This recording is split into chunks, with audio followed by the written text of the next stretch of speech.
ఈ కీర్తన కూడా భక్తుడైనటువంటి ఆసాపు రాసినట్లుగా మనం చూస్తున్నాం. మనకు బలమైన దేవునికి ఆనందగానము చేయుడి, యాకోబు దేవుని బట్టి ఉత్సాహధ్వని చేయండి, కీర్తన ఎత్తుడి. తగ్గట్లా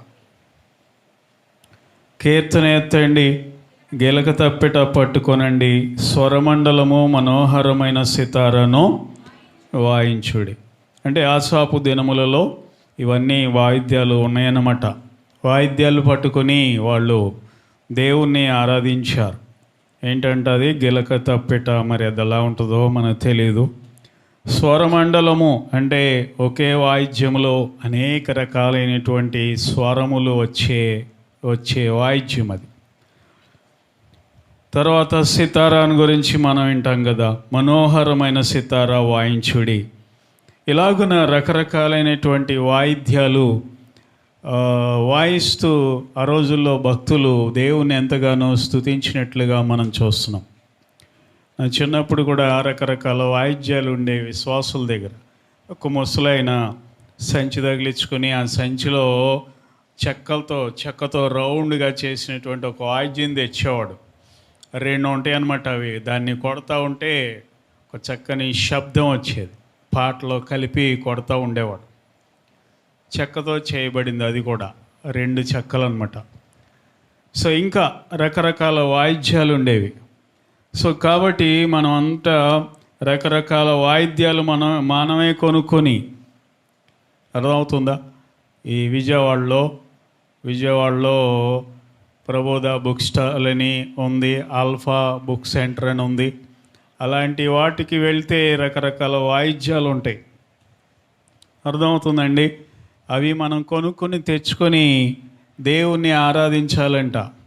ఎంత ఖరీదైన సెల్ ఫోన్లు కొంటాం మనం కదండి, లేకపోతే ఖరీదైన బట్టలు కొంటాం మనం, ఇంకేమైనా వస్తువులు చాలా ఖరీదైనవి కొంటాం. కానీ ఇలాంటి వాయిద్యాలంటే మనకి ముందు వాయించడానికే సిగ్గేస్తుంది మనకి కదా, వాటి జోలికి మనం వెళ్ళాం. కానీ దేవునికి ఇష్టమైన ఇవేనంట వాయిద్యాలు. మరి మన సంఘంలో ఆ ప్యాడ్ కొడతాడు, గిరీష్ వాళ్ళ అమ్మ ఇళ్లలో పని చేసుకుంటుంది, సైకిల్ రమణ ఇళ్లలో పని చేసుకుంటుందే కానీ వాళ్ళ పిల్లలు దేవుని పరిచర్లో వాడబడాలని 2 విలువైన వాయిద్యాలు ఆమె సొంత డబ్బులతో కొనేసింది. ఒకటి ఆ రిథం ప్యాడ్ 70,000 ఎంత ఉంటుంది. రెండోది వాళ్ళ చిన్న అబ్బాయికి కీబోర్డు, అది కూడా చాలా ఖరీదు ఉంటుంది అన్నమాట. సో అంత ఖరీదు పెట్టి దాదాపు 2 కలిపి ₹1,00,000 పైనే ఉంటాయి, ₹1,00,000 పైనే ఉంటాయి. ఏంటి అంటే వాళ్ళిద్దరు పిల్లలు దేవుని పరిచర్యలో వాడబడాలని అలాంటి చక్కని వాయిద్యాలు కొని ఇచ్చింది. కొంతమంది పిల్లలు నేర్చుకోవడానికి రండిరా నాయన అంటే కూడా వాళ్ళ తల్లిదండ్రులకి ఇంట్రెస్ట్ ఉండదు, పిల్లలకు కూడా ఇంట్రెస్ట్ ఉండదు. కానీ ఆ రోజుల్లో మనం చూస్తే రకరకాల వాయిద్యాలతో దేవుణ్ణి ఆరాధించినప్పుడు దేవుడు తన్మయుడై దిగొచ్చాడు. 150వ కీర్తనలో కూడా కొన్ని వాయిద్యాలు ఉన్నాయి. 150వ కీర్తన 3వ వచనంలో ఉంది బోరధ్వని, అంటే ఒక బోర లాంటి శబ్దం వాయిద్యం అన్నమాట. రెండవది స్వరమండలము, మూడవది తంబురు కూడా మీరు చూసే ఉంటారు. తర్వాత 4వది తంతి వాయిద్యము. తంతి అంటే తీగలతో చేయబడింది, అది గిటారే కావచ్చు, లేకపోతే పియానో కావచ్చు. తంతి వాయిద్యములు అంటే తంతులతో చేయబడింది, తీగలతో. తర్వాత పిల్లన గురువు అంటే మనకు తెలుసు, ఫ్లూట్ అంటాం మనం. తర్వాత మోగే తాళములు, చిన్న చిన్న తాళములు ఉంటాయి, పెద్ద పెద్ద తాళములు కూడా ఉంటాయి. అలాగే కింద గంభీర ధ్వని గల తాళం అని ఉంది. సో ఇటువంటి వాయిద్యములన్నిటితో కూడా ఆ రోజుల్లో భక్తులు దేవుణ్ణి ఆరాధించి ఆరాధనలో తన్మయులైపోయారు. ఈ రోజుల్లో అంటే మన వాళ్ళు చప్పట్లు కొట్టలేకపోతున్నారు, కానీ ఏ వాయిద్యం లేకపోయినా చప్పట్లైనా కొట్టలేకపోతున్నారు. కానీ ఆ రోజుల్లో దేవుణ్ణి ఆరాధించేటప్పుడు రకరకాల వాయిద్యాలు వాళ్ళు తెచ్చుకొని దేవుని ఆరాధిస్తూ ఉంటే దేవుని సన్నిధి పరలోకం నుండి వారి మధ్యలోకి దిగొచ్చేది కదండి. ఈరోజు ఎంత సిగ్గు అయిపోతుంది చాలామందికి. ఇంకా దారుణం ఏంటంటే కొంతమంది బైబిల్ పట్టుకొని రావడానికి కూడా సిగ్గుపడే వాళ్ళు ఉన్నారు మందిరానికి. బైబిల్ పట్టుకొని రాలేరు. అందరూ పక్కన ఉన్న వాళ్ళు బైబిల్ చూస్తారు అని సిగ్గుపడి బైబిల్ కూడా పట్టుకురారు. కొంతమంది పిల్లలకి ఇచ్చి పంపించేసి ముందే అరే అక్కడ ఉంచరా నేను వచ్చి తీసుకుంటాను చర్చికి వచ్చి అని అలా చేసేవాళ్ళు కూడా లేకపోలేదు. కొంతమంది సెల్ ఫోన్ ఉందిలే లేకపోతే ట్యాబ్ ఉందిలే అని చెప్పి బైబిల్ తేయడానికి సిగ్గుపడేవాళ్ళు కూడా ఈరోజు లేకపోలేదు. కనుక దేవుని ఆరాధించడానికి సిగ్గుపడకూడదు, దేవుని మందిరానికి రావడానికి కూడా సిగ్గుపడకూడదని దేవుని యొక్క వాక్యం సెలవిస్తుంది. ఈరోజు నువ్వు దేవుని గురించి భూమి మీద సిగ్గుపడితే పరలోకంలో నిన్ను గురించి దేవుడు సిగ్గుపడతాడంట తన దూతలు ఎదుట. కాబట్టి రకరకాల వాయిద్యాలు కొనుక్కో, అర్థమవుతుందా? దేవుని స్తుతించు, ఆరాధించు, ప్రభుని హృదయపూర్వకంగా ఘనపరచు. నువ్వు కొనుక్కునే ఖరీదైన వస్తువుల కంటే ఈ వాయిద్యాలు ఖరీదైనవి ఏం కాదు, చిన్న చిన్న వాయిద్యాలు. కనుక ప్రియులారా, అలాగున దేవుని మనము స్తుతించాలని బైబిల్ చెప్తుంది. 3వ వచనంలో ఏమంటున్నాడు భక్తుడు?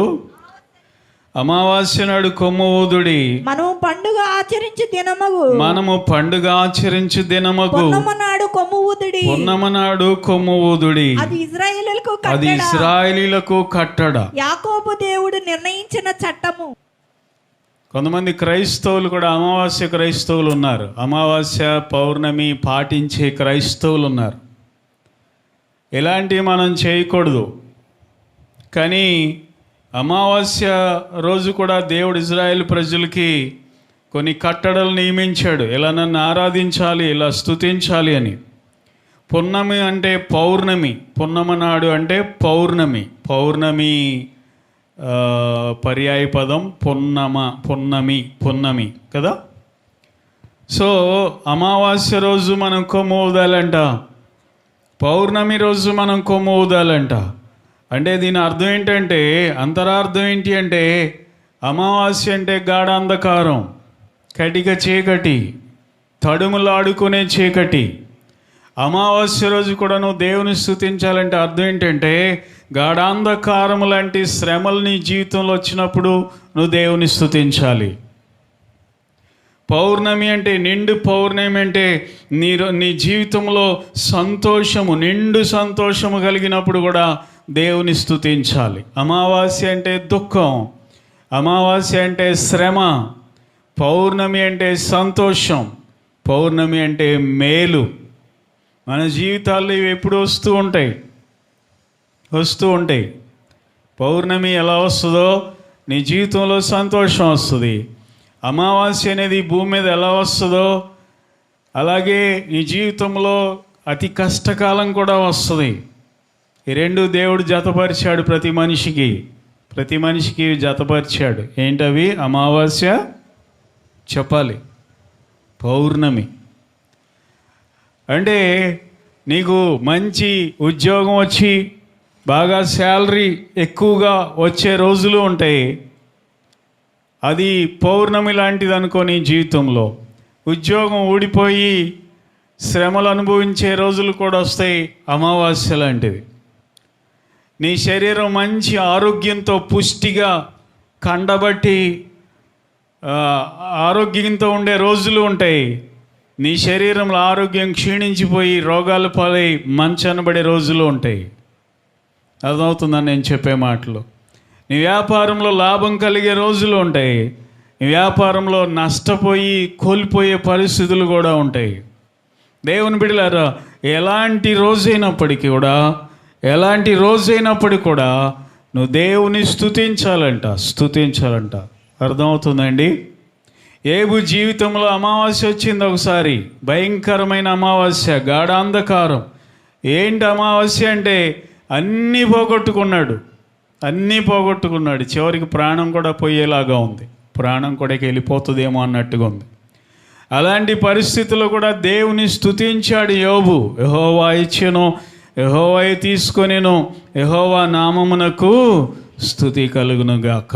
అదే దేవుని స్తుతించడం అంటే, బోర ఊదటం అంటే, కొమ్ము ఊదటం అంటే. కొమ్ము ఊదటం అంటే దేవుని స్తుతించడం, కొమ్ము ఊదటం అంటే ప్రార్థించడం, దేవునిని మహిమపరచడం అన్నమాట. కాబట్టి అమావాస్య లాంటి రోజులు నీ జీవితంలో వచ్చినప్పుడు ప్రభువుని స్తుతించు. అలాగే పున్నమి వచ్చినప్పుడు కూడా, పౌర్ణమి వచ్చినప్పుడు కూడా దేవుని స్తుతించేది దేవుడు నిర్ణయించిన కట్టడ ఇది. అర్థమవుతుందా? పౌలు శీలల జీవితంలో కూడా అమావాస్య లాంటి దినాలు వచ్చినాయి. వాళ్ళని బంధించి చెరసాల్లో పడేసి బంధకాలు బిగిచ్చేశారు, జైలు గేట్లు మూసేశారు తప్పించుకొని పోకుండా. అటువంటి అర్ధరాత్రి సమయంలో కూడా పౌలు శీలలు కొమ్ము ఊదారు, బోర ఊది దేవుని వాళ్ళు స్తుతించారు. క్రైస్తవులమైన మనకుండే లక్షణం ఇది. అర్థమవుతుందా? నా జీవితంలో ఎప్పుడు అమావాస్య ఉండదండి, నిండు పౌర్ణమే, ఎప్పుడు హ్యాపీగా ఉంటాను, నా జీవితం అంటేనే వడ్డించిన విస్తరి లాంటిది అన్నవాళ్ళు ఎవరు లేరు. అర్థమవుతుందా? నా జీవితం వడ్డించిన విస్తరి లాంటిది అన్నవాళ్ళు ఎవరు కూడా లేరు. దేవుని బిడ్డలారా, మన జీవితంలో రెండు వస్తూ ఉంటాయి. ప్రసంగి గ్రంథంలో అంటాడు, దేవుడు సుఖదుఖములను మనిషి జీవితంలో జతపరిచాడంట, రెండిటినీ జతపరిచాడంట. అర్థమవుతుందా? కాబట్టి ఏం చేయమంటున్నాడు? దుఃఖం కలిగినప్పుడు కృంగిపోవద్దు అంటున్నాడు, సంతోషం కలిగినప్పుడు సుఖదినాన సుఖంగా ఉండమంటాడు. 7వ అధ్యాయము 14వ వచనం చూడండి. ప్రసంగి గ్రంథం. సుఖదినమునందు సుఖంగా ఉండుము, ఆపద్దినమునందు యోచించుము అంటే ఆలోచించు. ఈ ఆపద వచ్చినప్పుడు ఎందుకు వచ్చిందో ఆలోచించు. తను చనిపోయిన తర్వాత జరుగు దానిని నరులు తెలుసుకొనకుండునట్లు దేవుడు సుఖ దుఃఖములను జతపరిచి ఉన్నాడు. ఏం జతపరిచాడు మనిషి జీవితంలో? చెప్పండి అందరూ, ఏం జతపరిచాడండి? సుఖాన్ని చెప్పాలి, నోరు తెచ్చి చెప్పాలి అందరూ. ఏం జతపరిచాడు దేవుడు? సుఖ దుఃఖములు. సుఖమును పెట్టాడు మన జీవితంలో, రెండవదిగా దుఃఖమును కూడా ప్రభు పెట్టాడు. కాబట్టి అమావాస్య వస్తుంది ఈ భూమి మీద, పౌర్ణమి కూడా వస్తుంది. అమావాస్య వచ్చినప్పుడు గుర్తుపెట్టుకో, నా జీవితంలో ఎన్నో అమావాస్యలు నేను అనుభవించాను. పౌర్ణమి వచ్చినప్పుడు గుర్తుపెట్టుకో, దేవుడు నా జీవితంలో ఎన్నో నిండు వెన్నెల లాంటి మేలులు ప్రభు నా జీవితంలో చేశాడు. కాబట్టి నేను దేవుని స్తుతించాలని గుర్తుపెట్టుకో. అమావాస్య వచ్చినప్పుడు కూడా నా శ్రమలలో దేవుడు నాకు సహాయం చేశాడని గుర్తుపెట్టుకో. ప్రతి విషయంలోనూ దేవుని స్తుతించు, దేవుడు నీతో ఉంటాడు. హల్లెలూయా. ఇలా చెప్పుకుంటూ పోతే కీర్తనలో చాలా విషయాలు ఉంటాయి మనం నేర్చుకునేవి. ఇంకోటి కూడా మనం నేర్చుకుని ముందుకెళ్దాం. 7వ వచనంలో అంటాడు, 81వ కీర్తన 7వ వచనంలో, ఆపత్కాలమునందు నీవు మొర్రపెట్టగా నేను నిన్ను విడిపించి తిని ఉరుము దాగు చోటులో నుండి నీకు ఉత్తరం ఇచ్చి తిని. దేవునికి స్తోత్రం. హల్లెలూయా. చెప్దాం గట్టిగా, హల్లెలూయా. ఆపత్కాలమందు నీవు నాకు మొరపెట్టినప్పుడు దేవుడు అంటాడు, నేను నిన్ను విడిపించి తిని. ఎలాగో తెలుసా? నువ్వు ఊహించని వైపు నుండి నేను నీకు సహాయం చేశాను అంటాడు. ఉరుము దాగు చోటు ఎక్కడో మనకు తెలీదు. ఏమండి, ఉరుము ఎలా వస్తుందండి? మేఘాలు రెండు ఢీ కొట్టినప్పుడు ఉరుములు, పిడుగులు కూడా పడతాయి. పిడుగు పడేటప్పుడు శబ్దాలు వస్తాయి. తెలుసా మీకు? ఉరుములు ఆకాశంలో శబ్దాలు ఎలా వస్తాయండి? మేఘాలు గాలికి విపరీతమైన వేగంతో తిరుగుతూ ఉంటాయి. ఆ తిరుగుతున్న మేఘాలు ఒకదానికోటి ఢీ కొట్టినప్పుడు ఉరుములు వచ్చేస్తూ ఉంటాయి. అది ఎటువైపు నుండి ఉరుము వస్తుందో మనకు తెలియదు. ఒకవైపు ఉత్తరం నుండి రావచ్చు, ఒకవైపు తూర్పు నుండి రావచ్చు, ఒకవైపు దక్షిణం నుండి రావచ్చు, ఎటైనా రావచ్చు. దేవుడంట నువ్వు ప్రార్థించేటప్పుడు నువ్వు అనుకుంటావు, ఇదిగో పలానా వాళ్ళ ద్వారా నాకు సహాయం వస్తుందేమో అనుకుంటావు, పలానా వ్యక్తి నాకు సహాయం చేస్తాడేమో అనుకుంటావు. కానీ దేవుడంట ఆయన బిడ్డలకి ఉరుము దాగు చోట్ల నుండి ఉత్తరం ఇస్తాడంట. అంటే నువ్వు ఊహించని వైపు నుండి దేవుడు నీకు సమాధానం ఇస్తాడు. నమ్ముతున్నారా? నమ్మితే స్తోత్రం చెప్పండి. హల్లెలూయా. నేను కూడా అనుకుంటా ఉంటా, నాకు ఈ సమస్య ఉంది, నాకు పలానా వాళ్ళ దగ్గర నుండి సమాధానం వస్తుందేమో అని, లేకపోతే పలానా దిక్కు నుండి నాకు సహాయం వస్తుందేమో అనుకుంటా. కానీ దేవుడు అంటున్నాడు, నువ్వు ఊహించని విధంగా నీకు నేను సహాయం చేస్తానని అంటున్నాడు. కాబట్టి ఆ సమస్య నుండి మనం విడుదల పొందాలంటే దేవునికి మనం ఎప్పుడు కూడా ప్రార్థన చేయాలి. కాబట్టి ఈ రెండు విషయాలు మనకి ఏం నేర్పిస్తున్నాయి అంటే, ఒకటి మనం దేవుని స్తుతించాలి, అమావాస్య అయినా పౌర్ణమి అయినా వాయిద్యములతో దేవుని ఆరాధించాలి. రెండవది దేవునికి ప్రార్థన చేయాలి. ప్రార్థన చేస్తే ఉరుము దాగు చోట్ల నుండి దేవుడు మనం విడిపిస్తాడు. మూడవది మనం దేవుని మాట వినాలని ప్రభు కోరుకుంటున్నాడు. 13వ వచనం చూడండి. అయ్యో నా ప్రజలు నా మాట వినిన ఎడల ఇశ్రాయేలు నా మార్గములను అనుసరించిన ఎడల ఎంత మేలు. అప్పుడు నేను వేగిరమే వారి శత్రువులను ఏం చేస్తాను? అణగద్రొక్కేస్తాను. కాబట్టి మనం మూడవదిగా కీర్తన ఏం చెప్తుందంటే, మనం దేవుని మాట వినాలి, దేవునికి లోబడాలి. అయ్యో అంటున్నాడంటే దేవుడు అర్థం ఏంటంటే, వీళ్ళు అసలు నా మాట వింటలేదు అని. అంతేనా? అయ్యో అని అదే అంటాంగా. పిల్లలు మన మాట విన్నప్పుడు అయ్యో నా కడుపున వీళ్ళు చెడబుట్టారురా అనుకుంటాం. అయ్యో అనే మాట బాధను తెలియజేస్తుంది. అయ్యో అనే మాట వేదనను తెలియజేస్తుంది. అంటే దేవుడు తన ప్రజల గురించి అంత బాధపడుతున్నాడు. అయ్యో ఈ నా ప్రజలు నా మాట వినట్లేదు, అందుకే కదా శత్రువులు వీళ్ళ మీదకి వచ్చారు, వీళ్ళు నా మాట వింటే ఆ శత్రువులు నేను అణగదొక్కుతాను కదా అంటాడు. సో దేవుని మాట మనం వినేవారుగా ఉండాలి, దేవుని ఆజ్ఞలను మనము గైకునేవారుగా ఉండాలి. అది దేవుడు కోరుకునేది. ఈ కీర్తన ప్రాముఖ్యంగా మనకి 3 విషయాలు తెలియజేస్తుంది. ఒకటి ఏంటంటే, దేవుని స్తుతించాలి వాయిద్యములతో, అమావాస్య అయినా, రెండవది నిండు పున్నమి అయినా సరే. రెండవదిగా మనం దేవునికి ప్రార్థన చేయాలి. ప్రార్థన చేస్తే ఉరుము దాగు చోటులో నుండి దేవుడు మనకు ఉత్తరం ఇస్తాడంట. మూడవదిగా దేవుని మాట మనం వినాలి. ఇంటిళ్ళు దేవుని మాట వినట్లేదంటే దేవతల వైపు తిరిగిపోయారంట. 9వ వచనంలో అదే అంటాడు, అన్య దేవతల వైపు మీరు తిరిగిపోతున్నారు, నా మాట వినండి అని దేవుడు వాళ్ళని బ్రతిమలాడుకుంటున్నాడు. సో మనం కూడా దేవుని మాట వింటే, దేవుని బిడ్డలారా, దేవుడు ఖచ్చితంగా మన శత్రువులనైనా వెళ్ళగొట్టేటటువంటి దేవుడై ఉన్నాడు. కనుక ఆ రీతిగా భక్తుడు మనకు నేర్పిస్తున్నటువంటి ఈ విషయాలు మన హృదయాల్లో భద్రపరుచుకొని దేవునికి ఇష్టలుగా మనం సాగిపోదాం. ఒకటి, దేవుని స్తుతిద్దాం, అమావాస్య అయినా పౌర్ణమి అయినా. రెండవదిగా దేవునికి ప్రార్థన చేద్దాం, ఉరుము దాగు చోట్ల ఉండి ఆయన మనకు ఉత్తరం ఇస్తాడు. మూడవదిగా ప్రభు మాట మనం విందాం, దేవునికి లోబడదాం. లోబడితే మన శత్రువులనైనా అణదొక్కే దేవుడై ఉన్నాడు. కనుక ఈ రీతిగా ప్రభులో ముందుకు సాగిపోదాం. ప్రభు ఈ మాటలు దీవించునుగాక.